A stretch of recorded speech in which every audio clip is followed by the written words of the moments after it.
The more we learn about our ancient ancestors in today's age, the more respect we gain for them. We've underestimated them for centuries, but it's now clear that they were very advanced people with immense skill and understanding. In fact, we still can't fully understand how they managed to achieve many of their accomplishments.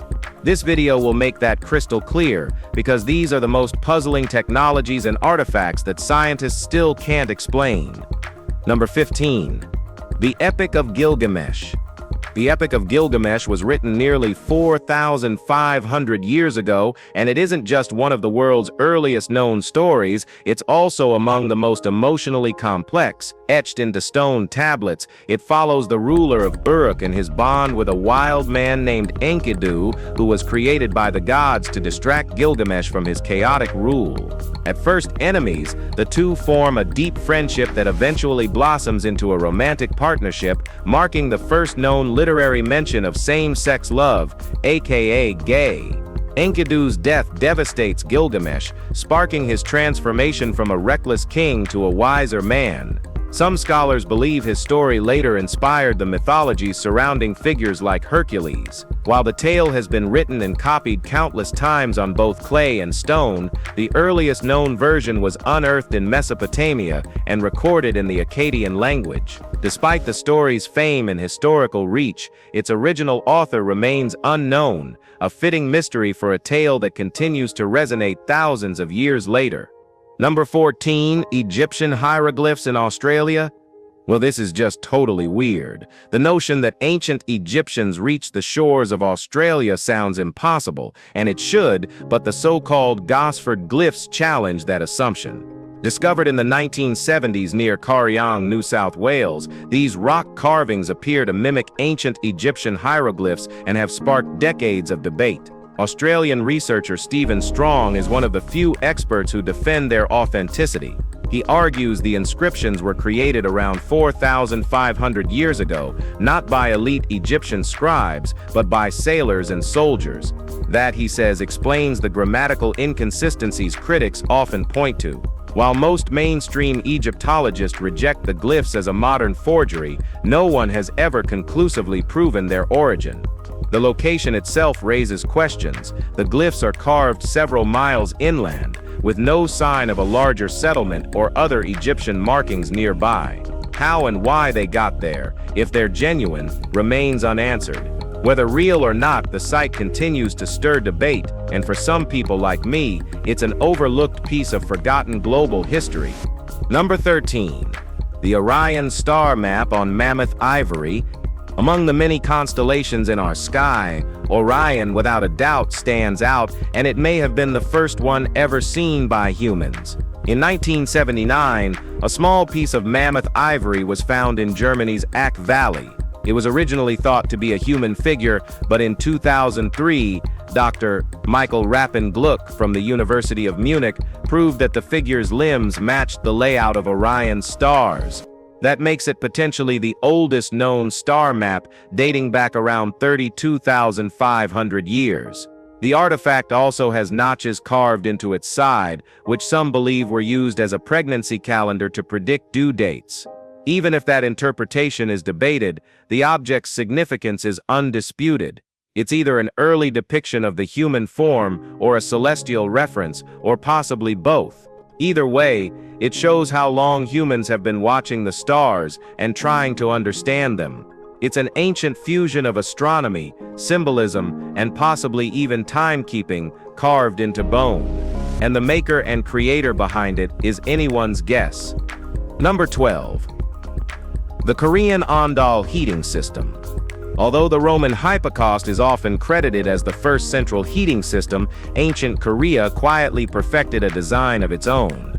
Excavations in 2019 at the Gyeongbokgung Palace Pavilion revealed an advanced version of the Ondol, a traditional underfloor heating system still used in Korea today. Curiously, the pavilion was built in the 19th century, but the heating system beneath it appears to be far older, possibly tracing back to the early Joseon dynasty in 1392. The ondal works by channeling smoke and hot air through a series of flues beneath the floor, heating rooms above without direct exposure to fire. What puzzled archaeologists, though, was the uneven heat distribution. The warm areas formed only along the hexagonal room's perimeter, leaving the center cold. Why the center was left unheated remains unknown. Whether intentional or symbolic, it's clear that this design wasn't just practical, it reflected complex spatial planning and thermal understanding long before such systems were widely adopted elsewhere. Number 11. The Sahuite Monolith of Peru.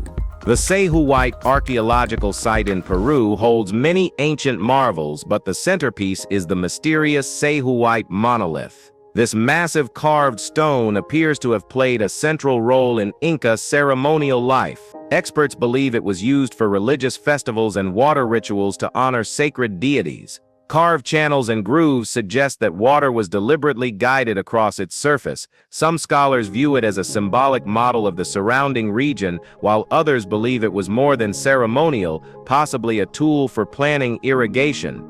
The monolith features terraces, pools, and channels that mimic topographical features, leading some to think it served as a scale model for hydraulic engineering. It's unclear if this was a blueprint, altar, or abstract shrine. No inscriptions explain its exact function. What's sure is that its design required a sophisticated understanding of terrain, water flow, and engineering. If the Inca used it to test irrigation systems, it reveals a technical depth that's rarely acknowledged in mainstream histories. Number 10. Huapac Yuan. The Andean road system. While Roman roads often get the spotlight, the Huapac of South America deserves just as much praise, if not more. This vast system of ancient highways stretches more than 25,000 miles across Peru, Ecuador, Bolivia, Colombia, Chile, and Argentina. It's currently listed as the largest UNESCO World Heritage Site in the world. Originating in Peru, the network traverses mountains, valleys, deserts, and even ravines using expertly crafted rope bridges. One road runs from Lima to the sacred site of Pachacamac. Another traces the edge of Lake Titicaca. While the Inca later upgraded the system with way stations and storage sites every 12 miles, they didn't build it from scratch. Much of the original groundwork likely came from older civilizations like the Moche or Chimu. The Huapac wasn't just about transport, it was a tool of empire building, trade, and culture. Its origin is still debated, but this royal road's influence on the Andean world is beyond question. Alright guys, now, let's head over to number 9. The rock-cut temples of the Pallavas. India is home to countless grand stone temples, but some of its most impressive structures are also its most modest in scale. The rock-cut sanctuaries carved by the Pallavas between the 2nd and 8th centuries CE are early examples of architecture hewn from stone. The Mandagapattu Tirumarti temple, created under King Mahendravarman, is etched into the side of a freestanding boulder. Its clean lines and sharp corners show astonishing technical skill. As their carving techniques matured, the Pallavas moved on to sites like the Yali Mandapam and the more intricate Tiger Cave temple in Mahabalipuram, where entire walls were adorned with carved figures of gods, animals, and human forms. Some of these structures are better described as shrines than full temples, given their compact interiors and symbolic focus. There were easier ways to build, even back then, so why carve temples into solid rock? The question still lingers. Whether it was devotion or status, the Pallavas left behind a legacy both artistic and architectural. Number 8. Arcadico Bridge. Still standing strong after more than 3 millennia, the Arcadico Bridge in Aratikos, Greece, is a quiet masterpiece of Bronze Age engineering. Built around 3,200 to 3,300 years ago, it was designed for chariots, yet it's so structurally sound that it can support modern cars today, even Tesla or a tank. The bridge crosses a shallow ravine and is believed to have once been part of a major military route connecting Epidaurus and Tiryns, which were the two key ancient cities. What's especially striking about the bridge is its construction style, known as Cyclopean masonry. It features massive limestone limestone boulders stacked without mortar, with smaller stones and tiles wedged between them for added strength. Even after thousands of years, the original curbs are still visible. These would have guided wheels as horse-drawn vehicles crossed the span. Despite its modest length, this is Europe's oldest surviving arch bridge still in use, and may very well be the oldest in the world. It's a rare example of design that has truly stood the test of time. Number 7. The Fire Dragon Rocket Launcher. Long before the invention of modern rocketry, 14th century China had already built weapons that seemed wildly ahead of their time. One of the most formidable was the Huo Long Chu Shui, which means fire dragon from the water. Designed by Ming-era military engineers Liu Bowen and Zhao Yu, it was essentially an early multi-stage rocket launcher, documented in the military text Huo Long Jing. The device resembled a dragon, meant to intimidate enemy forces visually. It was packed with 3 gunpowder-powered rockets inserted into the dragon's mouth and designed to fire at enemy ships during naval combat. Each rocket was around 5 feet long, made from hollowed bamboo, with fuses at one end and explosive charges at the other. These early missiles could not only pierce wooden hulls, but also sow panic through their bizarre shape and fiery flight. While rudimentary by modern standards, the weapon shows just how far ancient Chinese warfare had advanced, centuries before Europe even imagined anything similar. Number 6. The bow drill and ancient stone carving. Before power tools, before metal blades, our ancestors had the bow drill. A very simple device, it was a breakthrough in precision. Made from a wooden spindle, a corded bow, and a pressure cap, it allowed people to bore holes into tough materials like stone and shells with remarkable control. Though often credited to the Egyptians, early bow drills have been found in Mehrgarh, Pakistan, dating back 6,000 to 7,000 years. Many had drill tips made from green jasper, hard enough to cut through softer stones used for beads and ornaments. Similar devices have also been found in regions once inhabited by the Indus Valley civilization, suggesting a broader geographic spread. Some believe this tech emerged independently across multiple ancient cultures, a case of parallel evolution. Over time, the bow drill gave way to the pump drill in Roman Europe. But that's all theories. I mean, how can you drill holes in a solid granite? Number 5. Yemen mud brick skyscrapers. In the heart of Yemen stand towering mud brick buildings that predate modern skyscrapers by centuries. Found in historic cities like Shibam, Zabid, and Saada, these multi-story structures, some reaching up to 9 stories, are believed to be over 700 years old, and possibly even older. Built entirely from sun-dried mud bricks, this ancient Manhattan of the desert is recognized by UNESCO as part of Yemen's cultural heritage. Many of these towers are still inhabited today, though they've been reinforced and modernized over time. Despite lacking elevators or modern amenities, they remain structurally sound. Residents navigate narrow staircases to move between floors, much like they did centuries ago. What makes them extraordinary isn't just their age or height, it's that they represent one of the earliest examples of high-density vertical living. At a time when most cities spread outward, Yemen's architects were building upward, crafting structures that could survive heat, floods, and time. These buildings are silent survivors of centuries of history, politics, and war. But who built them? Number 4. The Chinese abacus ring. Long before smartwatches or pocket calculators, Chinese traders wore something that may have been the first wearable tech, the abacus ring. Created during the Qing dynasty about 300 years ago, these miniature counting tools were both decorative and functional. The ring featured a scaled-down version of the traditional Chinese abacus, complete with rows of tiny beads that could be manipulated using a fine stylus or pin. Too small for fingers alone, it was likely worn by merchants and market vendors for quick, on-the-go calculations. Known as Ju Suan, the ring required skill and precision to operate, but it provided instant mathematical assistance during trades and price negotiations. Though many examples survive today as novelty items or heirlooms, their practicality can't be understated. They filled the same role digital calculators would centuries later. Sadly, the creator of the ring remains unknown, but the concept is great. Number 3. Plastic surgery in ancient India. Cosmetic surgery might feel like a modern invention, but the concept stretches back thousands of years to ancient India.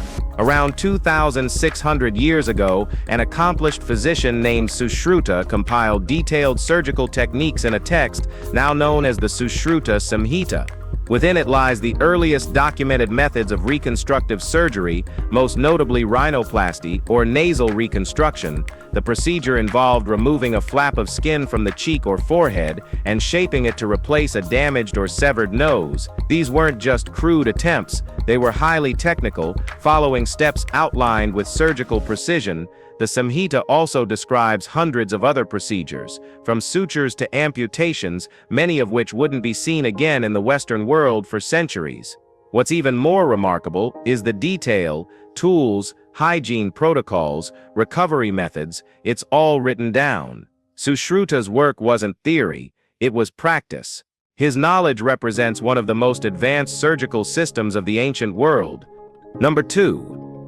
Ironworking legacy of Burkina Faso. In the hills of Burkina Faso, long before modern metallurgy, blacksmiths were already producing high-quality iron.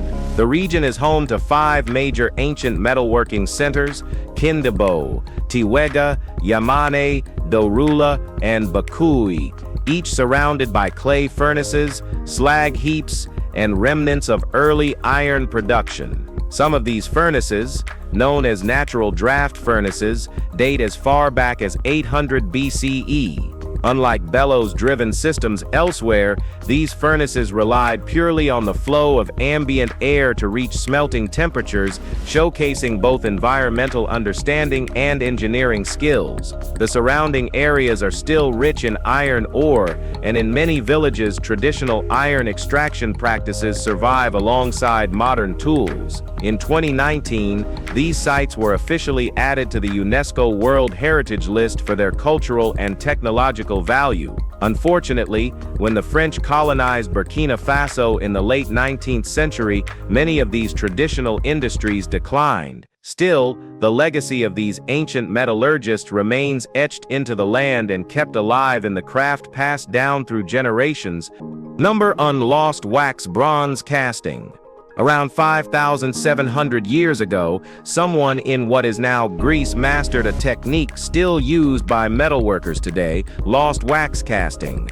A bronze statue from that era remains proof of just how refined ancient metallurgy already was. The process is almost invisible to the eye, but under microscopic analysis, it's clear the object was originally formed in wax, then encased in clay. Once heated, the wax melted away, leaving a mold to be filled with molten metal. Finally, the clay casing was shattered to reveal the finished piece. This technique allowed for detailed metalwork long before the invention of modern tools. While small jewelry pieces and amulets were often made this way, full statues were rare, making this one especially valuable. Getting metal hot enough for casting back then was no small task, yet someone not only figured it out, but they refined it. It's a method so effective that bronze foundries still use it today, following the same steps first laid down thousands of years ago. If you've enjoyed this video, be sure to like, share, and subscribe for more content like this. Thanks for tuning in, and we'll see you soon.